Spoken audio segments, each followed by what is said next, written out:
Right, అందరికీ నమస్కారం. నేను మీ Teenmaar Mallanna. Welcome to morning news with Mallanna. ఇవాళ కేటీ రామారావు గారి ఏసీబీ విచారణ తర్వాత చాలా పత్రికల్లో చాలా వార్తా కథనాలు వచ్చినాయి. కేటీ రామారావు గారు అంటే మెయిన్ స్ట్రీమ్ మీడియా మినహా కేటీ రామారావు పెట్టుకున్నటువంటి యూట్యూబ్ ఛానల్ అవన్నీ ఉన్నాయి కదా. కేటీ రామారావే ఏసీబీని క్వశ్చన్ చేసిండు. వీరుడు శూరుడు కేటీ రామారావే ఏసీబీని ఎంక్వైరీ చేసిండు, విచారించిండు. ఏసీబీ ఏం చెప్పలేకపోయింది. ఆయన వస్తే ఏసీబీ గేట్లు బద్దలు కొట్టుకొని వీరుడు బయటికి వెళ్ళిండు అనేటువంటి ఒక సరే వాళ్ళ పైశాచిక ఆనందంలో వాళ్ళు చేస్తూ ఉన్నారు. అయితే కేటీ రామారావుని దాదాపుగా 80 ప్రశ్నల వరకు అడిగినట్టుగా తెలుస్తూ ఉంది. చాలా పత్రికల్లో కూడా ఈ కథనం వచ్చింది. అసలు కేటీ రామారావు నిజంగా ఏసీబీ ట్రాప్లో ఉన్నట్టేనా, లేదంటే ఇంకేమైనా ఆప్షన్స్ ఉన్నాయా? కేటీ రామారావుకు అంటే కింది కోర్టు దగ్గర నుంచి, ఏసీబీ కోర్టు దగ్గర నుంచి సుప్రీంకోర్టు వరకు దాదాపుగా దారులన్నీ మూసుకుపోయినాయి.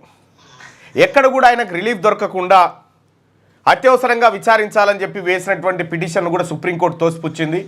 ఇది అత్యవసరం ఏం కాదు, తర్వాత విచారిస్తామనేటువంటి మాట చెప్పడంతో అనివార్యంగా ఏసీబీ ఆఫీస్కి పోవడం జరిగింది. ఏసీబీ ఆఫీస్ కాడికి పోయి మళ్ళీ సుప్రీంకోర్టులో ఉంది, తర్వాత తెలుసుకుంటా ఈ అన్ని డైలాగులు కొట్టకుండా సపరేట్గా పోయిండు. వచ్చిన తర్వాత మళ్ళీ యథాలాపంగానే మనం చెప్పుకున్నాం కదా గతంలో వీరతిలకం దిద్దుతారని, ఆ వీరతిలకం దిద్దడం ఇదంతా జరిగిపోయింది. ఏసీబీ ఆఫీస్కి పోయేస్తేనే వీరతిలకం దిద్దిరు. 6 ఏళ్ళు జైలు ఉండేస్తే ఇంకా మంచిగా దిద్దేందుకు ఎవరు ఉండరు అప్పుడు ఇంటికాడ. అయితే విషయం ఏంటంటే కేటీ రామారావు గారు ఇవన్నీ మీకు ఎక్స్పీరియన్స్లు. ఎవడైతే పొరపాటు చేస్తాడో వాడు కూడా అనుభవించేటువంటి రోజు వచ్చినప్పుడు ఈ పరిస్థితులు ఉంటాయి. అవి స్టార్ట్ చేసిందే అయితే ఎవరైతే పొరపాటు చేస్తారో అనుభవించేటువంటి రోజు ఖచ్చితంగా వస్తుంది. ఇక్కడ కేటీ రామారావు గారు నాకు ఒక చిన్న ఇన్ఫర్మేషన్ ఉంది. మీ కూతురు కొద్దిగా నిన్ను ఒకవేళ అరెస్ట్ చేస్తే బాధపడుతుంది అనేటువంటి ఉద్దేశంతో అమెరికా పంపినట్టుగా తెలుస్తూ ఉంది. అమెరికా పంపి కూతురు ఎంత బాధపడుతుందో ఒకవేళ అరెస్ట్ కనుక ఇటువంటి ఘటనలు జరిగితే కనుక సహజంగానే తండ్రులకు బిడ్డల మీద అధికమైనటువంటి ప్రేమ ఉంటుంది.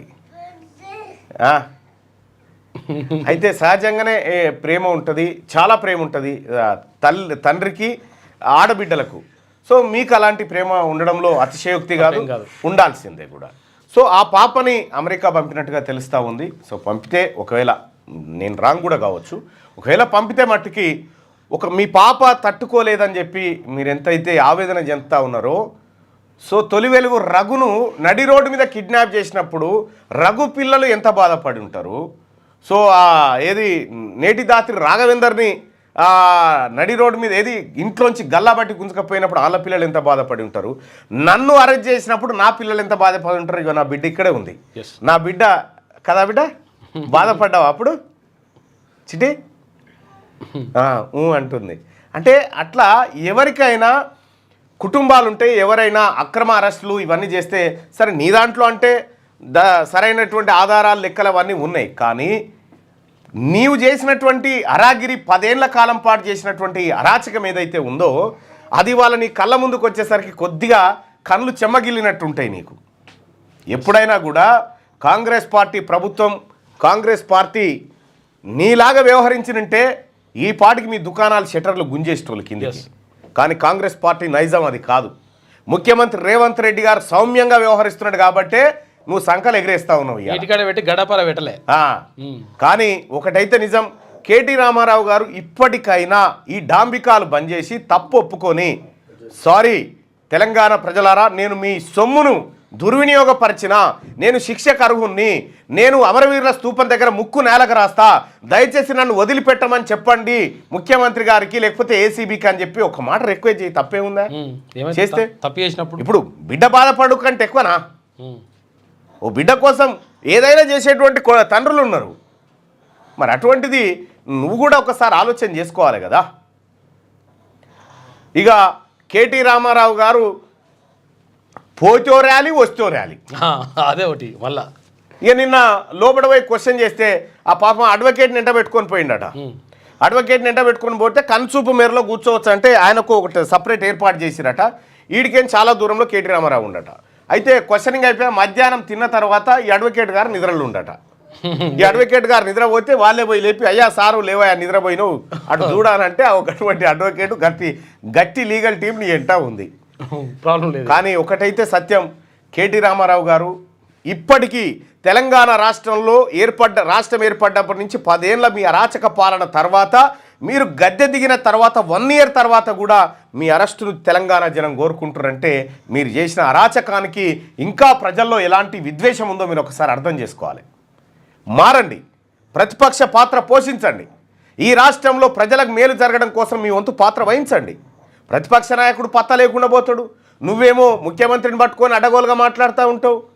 ముఖ్యమంత్రి ఎవరికి రాష్ట్ర ప్రభుత్వంలో ఉన్నటువంటి ఒక అధికారి ఏసీబీకి ఫిర్యాదు చేస్తే ఏసీబీ నీకు నోటీసులు జారీ చేసింది. లొటపీస్ కేసు, లొటపీస్ సీఎం. ఆయన ఏంది ఇదివరకు 10 ఏళ్ళు పనిచేసిన ఆయన ఏందో మరి ఆయన ఏంది లొటపీసేనా ఇప్పుడు? జర అహంకారం తగ్గించుకొని జర భూమి మీదకి రా. నీ మంచికే ఇది, నీ మంచికే. నువ్వేదో ఏదో హంగామా చేసే ఏమీ చేయలేవు, లొటపీసు ఏమంటే ఏం చేయలేవు. ఈ అహంకారంతో మనిషికి మారేటువంటి మనిషి సత్ప్రవర్తనతో మెలిగేటువంటి అవకాశాలు అరుదుగా వస్తుంటాయి. అవి ఇప్పుడు నీకు వచ్చినాయి, అవి వాడుకో. లైక్ చేయండి,